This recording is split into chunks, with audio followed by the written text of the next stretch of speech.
ఇంకెక్కువ మాట్లాడుతున్నారు కొంతమంది. అయితే ఎమర్జెన్సీ అయితే మీరు బయట ఉండురా, లోపల ఉందురు. ఎవరు ఎక్కడుండాలో కాలం నిర్ణయిస్తుంది, ప్రజలు నిర్ణయిస్తారు. ఒళ్ళు దగ్గర పెట్టుకుని ఉంటే మంచిది.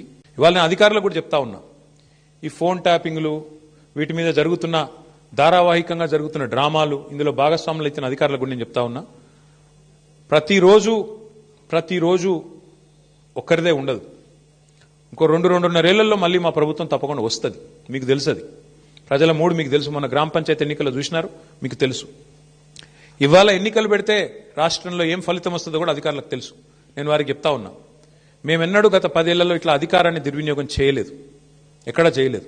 ముఖ్యంగా పోలీస్ వ్యవస్థను ఇంత అడ్డంగా దుర్వినియోగం చేసి ఏదైతే ఇవాళ నాటకాలు ఆడుతున్నారో వాళ్ళందరికీ నేను ఒకటే చెప్తా ఉన్నా, మీరు బలవుతారు, మధ్యలో మీరు బలవుతారు. రేవంత్ రెడ్డి రాజకీయ క్రీడలో మీరు బలవుతారు.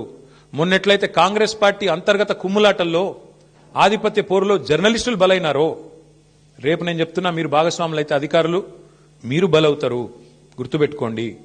రిటైర్ అయిన వాళ్ళని ఏం చేయలేరు భవిష్యత్తులో బీఆర్ఎస్ వాళ్ళు అనుకుంటురేమో, దానికి కూడా మాకు రేవంత్ రెడ్డి గారే తోజు పెట్టిండు. రిటైర్ అయిన అధికారులను కూడా తీసుకొచ్చి 40 రోజులు జైల్లో పెట్టినాడు. కాబట్టి రిటైర్ అయిపోతాము, తప్పించుకుంటాము అనుకునే వాళ్ళకు కూడా నేను చెప్తా ఉన్నా, ఎవరు ఎక్కడికి పోలేరు.